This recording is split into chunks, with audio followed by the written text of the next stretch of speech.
निश्चिंती नाही देखील ते मिळे। आता संगतीवर आणि भगवान बाबावर आपण बोललो।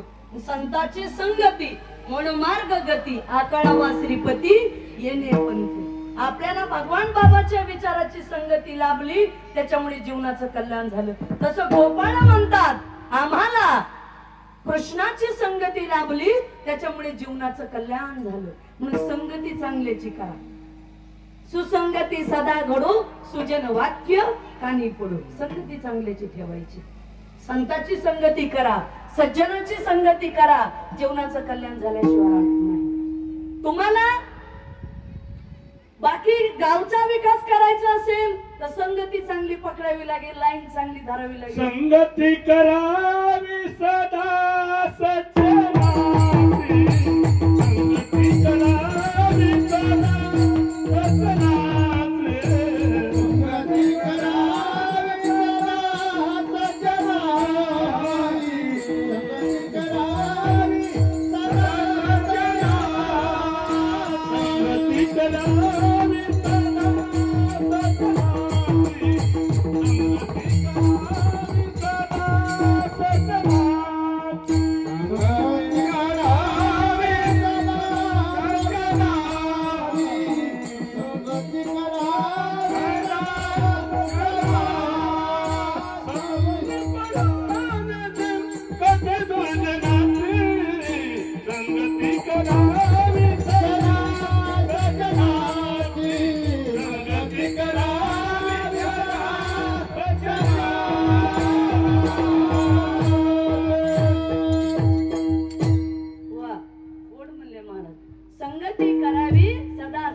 आयुष्यामध्ये नेहमी संगती करायची झाली तर सज्जनाची करा, जीवनाचं कल्याण झाल्याशिवाय राहत नाही।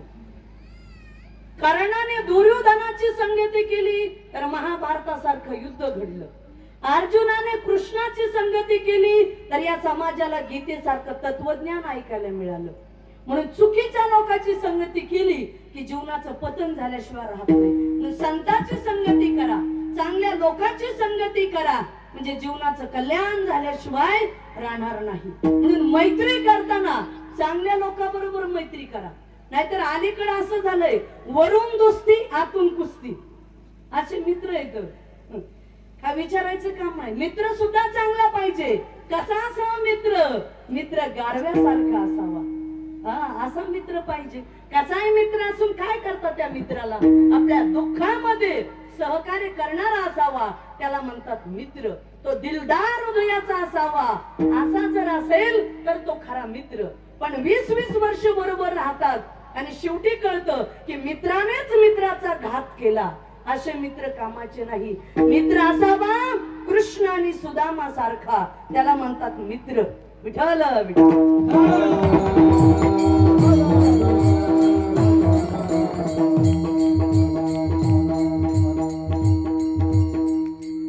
मैत्री होती श्रीकृष्णाची आणि सुदाम देवाची, काय त्या मैत्रीबद्दल बोलावं.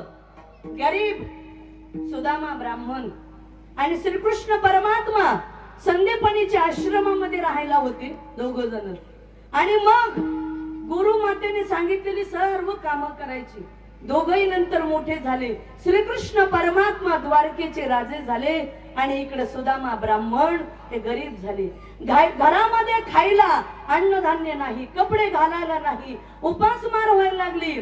सुदाम देवाची पत्नी एके दिवशी सुदाम देवाला म्हणते, स्वामी तुम्ही तर म्हणता तुमचा मित्र द्वारिकाधीश भगवान फार मोठा आहे, राजा आहे, मग जा ना भगवंताला भेटायला आणि तुमच्या मित्राकडून आपल्याला काहीतरी आणा.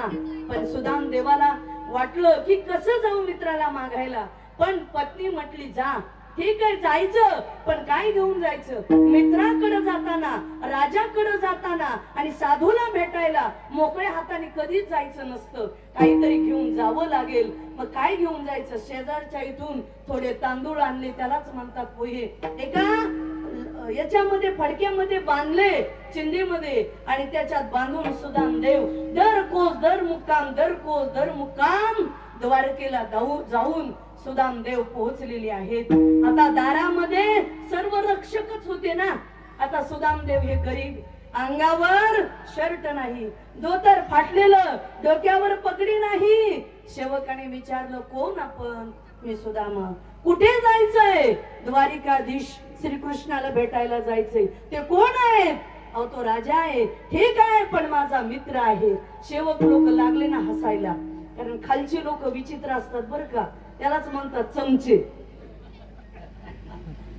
कुठल्या क्षेत्रातले मोठे लोक चांगले, पण जवळ राहणारे चमचे फार विचित्र. माणसाला जवळ जाऊनच द्यायचे नाही ते कधी पण. तसेच आणि मग हे कशाचे ते सेवक हसू लागले, टिंगल करू लागले. अरे तू तुझ्याकडे पाहिलंस का, एवढा गरीब तुझा मित्र तो कसा असू शकतो. पण मग प्रकार असा घडला त्याच्यामध्ये. मग परत सुदामा फिरला की आता काही नाही. तेवढ्यामध्ये घोड्यावर बसून त्यांच्या सेवकामधला एक हुशार बुद्धिमान सेवक आले. विचारलं, काय चाललंय, काय म्हणत आहे तो अतिथी. त्यावेळेस त्या सेवकाने सांगितलं की हा म्हणत आहे की कृष्ण माझा मित्र आहे आणि मला भेटायचंय. म्हणले नाव काय आहे. सुदामा. तो जो शहाणा होता ना सेवक, तो म्हटला थांबा इथं, मी जाऊन कृष्णाला सांगतो. बाकीचे हसत होते. हा गेला आणि निरोप श्रीकृष्णाकडं आज जाऊन राजाला निरोप दिला. श्रीकृष्ण भगवान, कुणीतरी एक दारामध्ये ब्राह्मण आलाय, मग तुम्हाला भेटण्याची परवानगी मागतोय.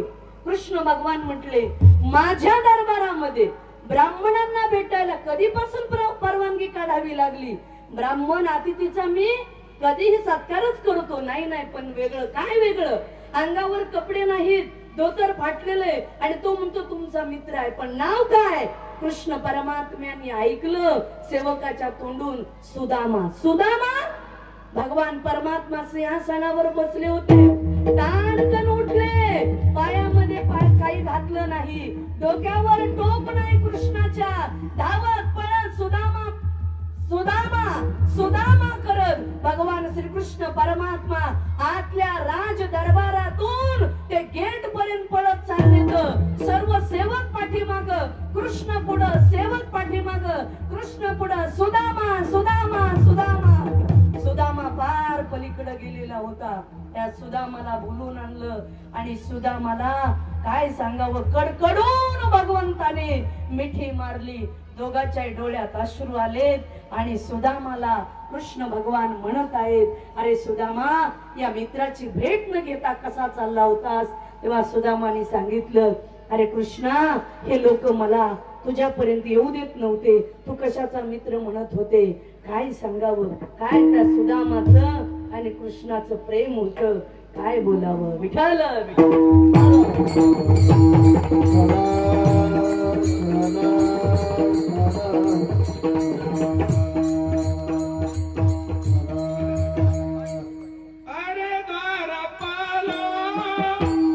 कन्हैया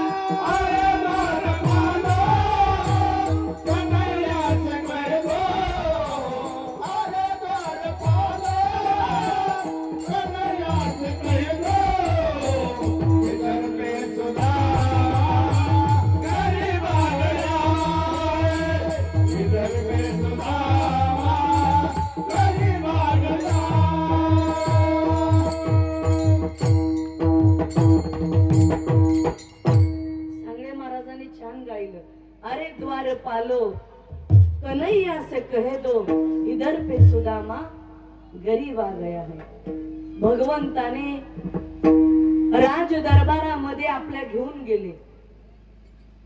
ज्या मंचकावर, ज्या सिंहासनावर भगवान श्रीकृष्ण परमात्मा बसत होते, त्या सिंहासनावर आता सुदामाला बसवलंय. कुणी? श्रीकृष्णाने. सुदामा लाजतोय, माझ्या अंगाची धूळ, माझ्या कपड्याची धूळ त्या सिंहासनाला लागेल, त्या भरजरी कपड्याला लागेल. देवा, मला कशाला त्या सिंहासनावर? पण बसवलं सिंहासनावर. रुक्मिणीला सांगितलं पाणी आणा, आपलं ताट आणा. तांब्या भरून आणला, पण ताटामध्ये सुदामाचे पाय ठेवले. पण आता सुदामाचे पाय हे भगवंताने पाण्याने नाही धुतले. सुदामाच्या पायावर भगवान श्रीकृष्ण परमात्मा हात फिरवला आणि डोळ्यातले अश्रू हे सुदामाचे पाय धुत होते. थोडं इकडे लक्ष द्या. सुदामाच्या पायावर अश्रू, भगवंताचे घळघळ पडले, टपटप अश्रू पडले.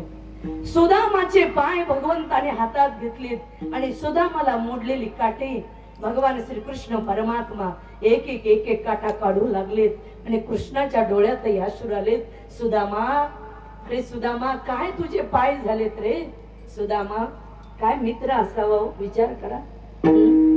सुदामाची परिस्थिती पाहिली तर कृष्णाच्या डोळ्यातून अश्रू आले आणि स्वतःच्या अश्रूने आपल्या मित्राचे पाय श्रीकृष्णाने धुवून काढले. हो, सुदामाला स्नान घालण्यात आलं, सुदामाला भरजरी कपडे घातले, सुदामाला सर्व स्त्रियांनी ओवाळलं. सुदामाच्या डोळ्यामध्ये घळघळ अश्रू वाहत आहेत. सुदामा म्हणत आहे, कृष्णा, अरे एवढं कशाला माझं करतोस? मी एक गरीब मित्र आहे तुझा. कृष्णाने सांगितलं नाही. सुदामा, तुला वाटतं का रे मी राजा झालो? पण कृष्ण परमात्मा म्हणतात, सुदामा, मी राजा जरी झालो असलो ना तरी तुझा लहानपणीचा मी कृष्णच आहे बर का, तुझा मित्रच आहे. कधी लक्षात ठेवा, काही काही माणसं खूप मोठे कलेक्टर जरी झाले ना तर गावाकडच्या जनावर राखणाऱ्या मित्राला कधी विसरत नसतात बर का. त्याला म्हणायचं खरा मित्र.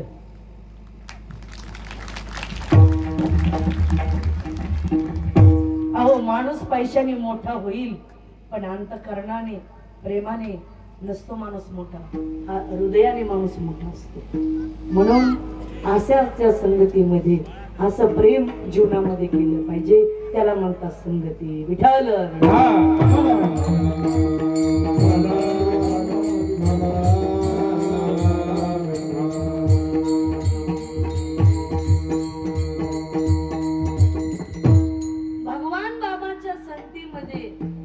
गंगू नावाचा घोडा, घोडी आली, तिचा उद्धार केला. घोड्याचा उद्धार, समाधी झाल्या घोड्याच्या. छत्रपती शिवाजी महाराजांच्या बरोबर वाघ्या नावाचा कुत्रा होता शेवटच्या काळात. तुम्ही रायगड पाहायला गेलात तर शेवटचा जेव्हा पार्थिव देह चंदनाच्या लाकडावर ठेवला आणि छत्रपती शिवरायांच्या चितेला अग्नी दिला, त्यावेळेस कुणी उडी टाकली नाही, पण त्या वाघ्या कुत्र्याने चितेमध्ये उडी टाकली. आजही तुम्ही रायगडावर गेला तर महाराजांच्या समाधी समोर त्या वाघ्या कुत्र्याची समाधी आहे. का? संगतीचा परिणाम. तुम्ही कोण आहात यापेक्षा कोणाच्या संगतीत आहात याला अधिक महत्व असतं. आणि त्याच्याही पुढे जाऊन सांगेन की तुम्ही कोणाचे आहात, आणखी त्याचा जीवनामध्ये कळस होतो. म्हणून जर संतांनी तुम्हाला आपलं म्हणलं, त्यांच्या संगतीत तुम्ही गेलात तर जीवनाचं सोनं झाल्याशिवाय राहत नाही. भगवान बाबांनी एकदा आपल्याला आपलं म्हणलं ना की आपलं कल्याण झाल्याशिवाय राहत नाही. म्हणून तुझी हे संगती झाली आमची निश्चिंती, बस बाकी काही नको. म्हणून विठ्ठल विठ्ठल.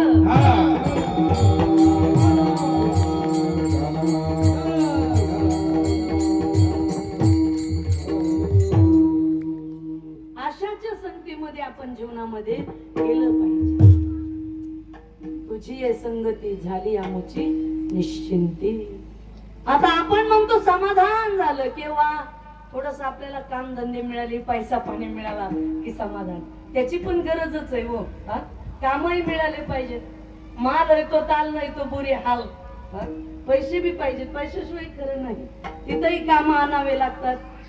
टेंडर निघते, ओपन टेंडर, हे ते त्याच्यावर अनेक जण भरतात. का एक पैसे येते का?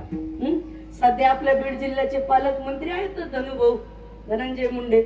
लावा वशिले घ्या काम, आणा, करा, छापा पैसे. काय करे केलं पाहिजे, आणले पाहिजेत काम, पण आणा, करा काम. आणि एक सांगतो तुम्हाला, गट तट पक्ष सगळ्या बाजूला ठेवून आपल्या गावाचा आणि आपला विकास होत असेल, गावाचा विकास करणं हेच खऱ्या अर्थाने राजकारण आहे. नाहीतरी आता राहिलेच काय होय, सगळे एकच झाले महाराज, सगळे आता झालं कोणता झेंडा घेऊ हाती, काय की नाही, काय राहिले, काही नाही महाराज. म्हणून चांगल्या गोष्टीच्या संगतीत राहा.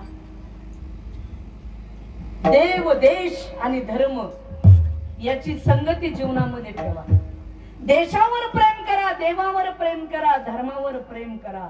हिंदू धर्माचा सर्वात मोठा विजय जर कधी झाला असेल तर ज्या दिवशी देशाचे प्रधानमंत्री नरेंद्रभाई मोदी यांनी राम मंदिराचा निकाल लावला, त्या दिवशी विजय झाला.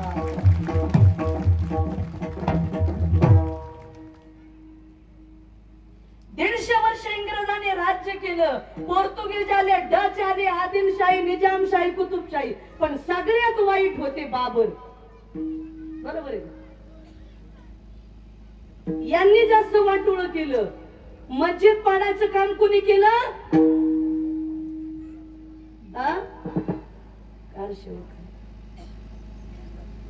आणि त्याच्यात आपल्या महाराष्ट्राचा वाटा जास्त आहे त्या कारसेवकामध्ये.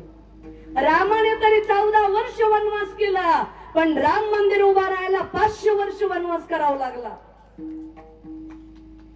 500 वर्षांनी वनवास संपला आणि 22 जानेवारीचा सूर्योदय झाला आणि हिंदू धर्माचा सगळ्यात मोठा विजय म्हणजे 22 जानेवारी राम मंदिराच्या मूर्तीची प्राणप्रतिष्ठा. प्रत्येक घरी दिवा लावला, रामाची पूजा केली व प्रत्येक गावोगावी धूमधाम मध्ये. आता आम्ही तर तो सुवर्ण क्षणाचे साक्षीदार व्हायला मी तर अयोध्येत होते. मोदीजीच्या योगीजीच्या प्रोटोकॉल मध्ये मला पत्र आलं होतं, पत्र निमंत्रण पत्रिका, आणि तिथं मोदीजीची सभाषण आम्ही असे होतो, अनेक साधू लोक, त्याच्यात योग आला. ही सुद्धा कृपा भगवान बाबाची बर का. आपलं काय, आपण जे रोज कीर्तनात ओरडतो ना हिंदू धर्म वगैरे, शेवटी एक ना एक दिवस कामाची पावती मिळते महाराज. आणि त्या दिवशी डोळ्याचं पारणं पिटलो. काय त्या रामाची तेजपुंज मूर्ती आहे. एक दिवस आता सगळेजण जाऊन या रामाला, अयोध्येला जा, काशीला जा, आणि आयुष्यात येऊन एकदा तरी काशी करा.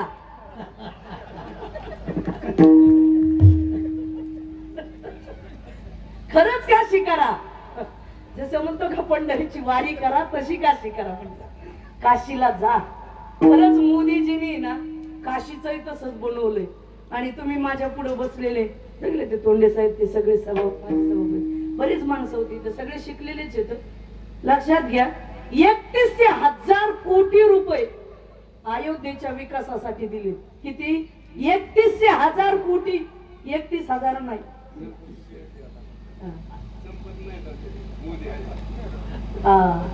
आणि आपल्या महाराष्ट्राच्या पंढरपूर आळंदीला अजून 1000-2000 कोटी येईना. हे असलंय आपलं. काय सांगू तुम्ही. योगीजी सुद्धा फक्कड, कायदे में रहोगे तो फायदे में नहीं तो. काय सांग खरं, पण हे लोक फक्कड लोकच हे काम करतात, कोणाचे काम नाही. मोदीजीचं म्हणायला लग्न झालं आणि योगी सुद्धा संन्यासी. हे असले निर्णय घ्यायला फक्कडच माणसं लागतात. भूमिका घ्यायला बी अशी माणसं लागतात. नाही तर अलीकडे माणसं भूमिका कुठं घेतात, सदा न्यूट्रलच, घेरच टाकीत नाही. आणि सगळ्यात धोकेबाज न्यूट्रल माणसं, सगळ्यात धोकेबाज न्यूट्रल. म्हणजे फक्त बघायची भूमिका घेतात. ज्याच्या अंगावर गुलाल पडत तुमच्याकडेच होतो म्हणते आम्ही. ते असले भूमिका घेणारी माणसं लागतात महाराज. तुम्हाला सांगू का, प्रधानमंत्र्यांनी भूमिकाच घेतली, कौतुकच केलं पाहिजे या गोष्टीचं. महाभारतामध्ये जेव्हा द्रौपदीच्या साडीला हात लावला कुणी, दुर्योधन, समजा दुःशासनाने, दुर्योधनाने आदेश दिला. मुंडे महाराज, मला तुम्हाला विचारायचंय, भीष्माचार्य जर म्हटले असते खबरदार दुःशासना, हिंमत झाली असती का? नसती. पण एक वाक्य कान उघडे ठेवून ऐका. ज्या ज्या वेळेस या महाराष्ट्रात आणि देशात शहाणी माणसं गप बसतात, त्या वेळेस मूर्ख लोकांचा सुळसुळाट होत असतो. म्हणून शहाण्याने भूमिका घ्याव्या लागतात.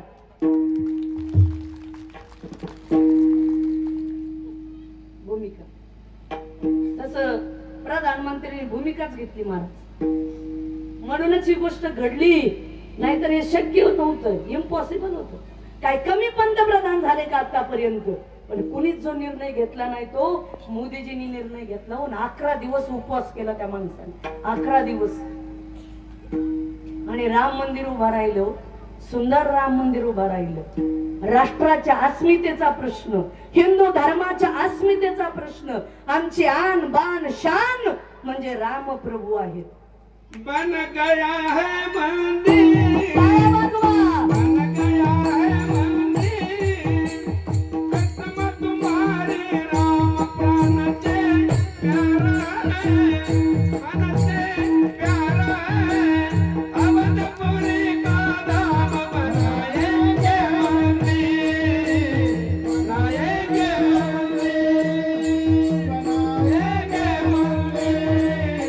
बनाएंगे मंदिर, बनाएंगे मंदिर, कसम तुम्हारी राम प्राण से प्यारा है, प्राण से प्यारा है, अवधपुरी का धाम बनाएंगे मंदिर, बनाएंगे मंदिर, बनाएंगे मंदिर, बनाएंगे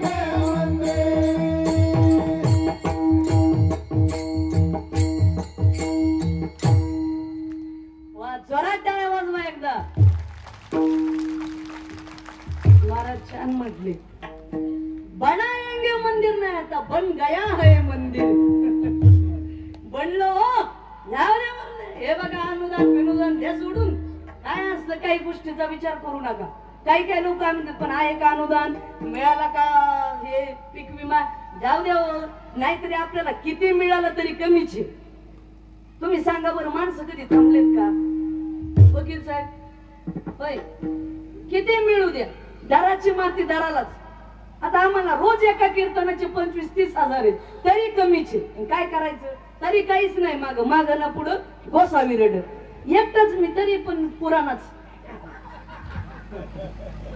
हा, लांब गेलो तर 40-50 देते, त्याला काय मिळालं नाही कशाला म्हणायचं? अजिबात नाही, भरपूर देव देतोय. आता आपलं एक असं आहे बघा, मिळालं ना की नाही म्हणायचं. काही लोकांना ना किती मिळालं तरी तोंडाला 12च वाजलेली तोंडावर, येतो तरी काय, खातो तरी काय. हा होय महाराज, येत बरंच पोट आहे, का कुडकुडीत राहायचं? काय नाही, कीर्तन करायची, मेहनत करायची, पैसे भरपूर मिळत, असं काही नाही. आणि जो कष्ट करेल, शेतीमध्ये जो काम करतो त्याला पीक येतच ना, तसं काय नाही. फक्त मेहनत करायची, बरोबर आहे का शत्रुघ्न महाराज?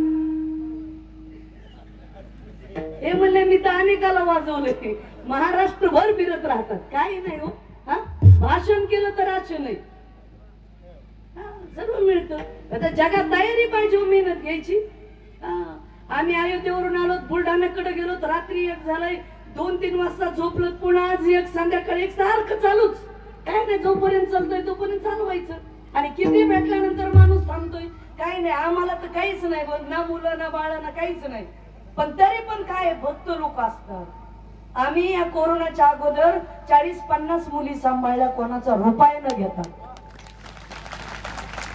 आणि कोविडच्या काळात 2-3 मुलीचे लग्न करून दिले. आणि माझ्या तर डोक्यात एक येतं की आपण मंदिर बांधतो, पण गरीबाची एखादी मुलगी शिकवली, तिच्या पायावर तिला उभा केलं, लग्न करून दिलं, तर जिवंत मंदिर बांधल्याचं पुण्यपत्रात पडतं. हे पण कार्य करतो बरं का भाऊ. सोशल पण चालू असतं, थोडं थोडं करायचं. आता आपण काय आपल्याकडे फार आहे म्हणून करतो असं काही ना, आपल्याकडे काय आहे, काहीच नाही आपल्याकडं. पण मी तुम्हाला आणखी थोडं पुढे जाऊन सांगेन. दारात भीक मागतो तो एक भिकारी, त्याच्यापेक्षा आमच्यासारखे थोडे बरे भिकारी, आमच्यापेक्षा पुन्हा तुमच्यासारखे थोडे बरे भिकारी, आणि तुमच्यापेक्षा येशीत बसणारे भिकारी, त्याच्यापेक्षा व्हीआयपी भिकारी, आणि त्याच्यापेक्षा व्हीव्हीआयपी भिकारी. कळालं का? हा, सगळे भिकारीच आहेत, फक्त भीक मागण्याची पद्धत वेगळी आहे. खरा आहे का कसा मुद्दा? काय नाही महाराज, कोणी मोठ्या गाडीत बसून भीक मागतय मोठ्या ऑफिस मध्ये, आणि कुणी असं साध्या याच्यात, बरं काय नाही. म्हणून मग तुकाराम महाराज म्हणले, होईन भिकारी पंढरीचा वारस घरी. काय आपल्याकडे काय नाही महाराज, जाताना काही नाही हो, 4 लाकडं अंगावरचे कपडे, कपड्याला रुपया लावतात, 5 कोटीचा बंगला बांधला,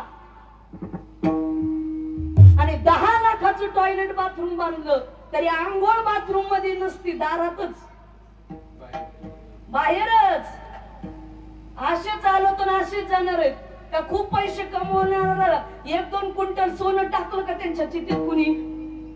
अहो 5 मणी जर म्हातारीच्या गळ्यात असले तर कापा म्हणते, अडकी त्याने लेकीला द्या, ते सुद्धा जात नाही महाराज. तुळशीचं पान आहे तोंडात. पण सगळ्यांनी सावध व्हा, काय नाही, खा प्या, चांगलं राहा, काय टेन्शन घ्यायचं नाही, आणि जीवन चांगलं जगा. या जन्मावर, या जगण्यावर शतदा प्रेम करावे. तुम्ही स्वतःवर प्रेम करा, आणि या जगात मी तुम्हाला बाबाच्या पुण्यतिथीच्या निमित्ताने सांगत आहे, या जगात सगळ्यात व्हीआयपी तुम्ही स्वतःला समजा.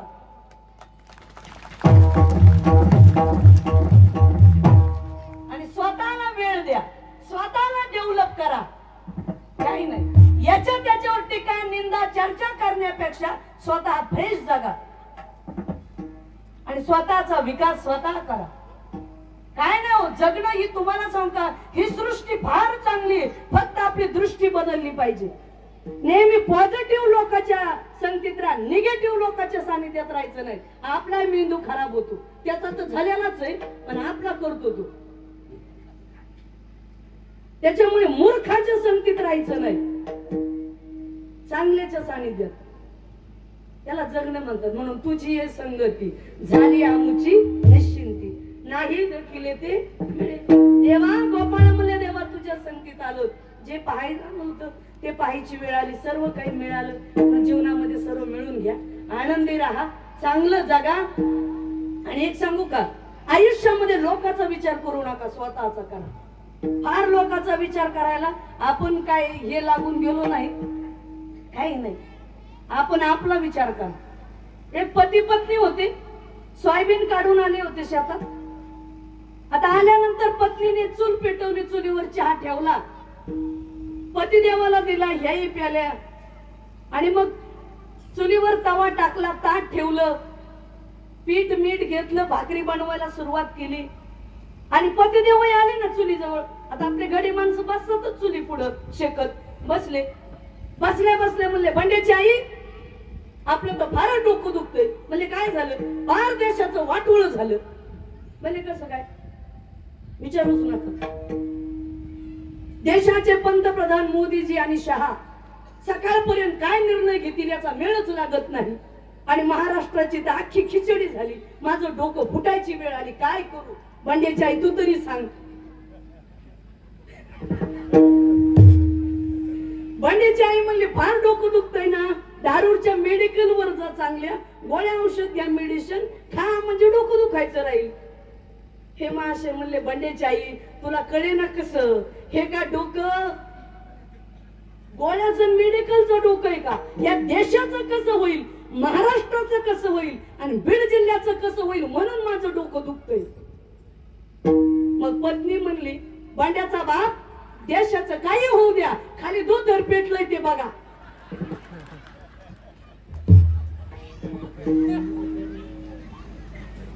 कळालं का? मला जगभर पाणी आणा, विजवा आपलं धोतर, हे जाळाने पेटलंय लाकडाने ते. मग देशाचा महाराष्ट्राचा विचार नंतर करू. कळालं का नाही तुम्हाला?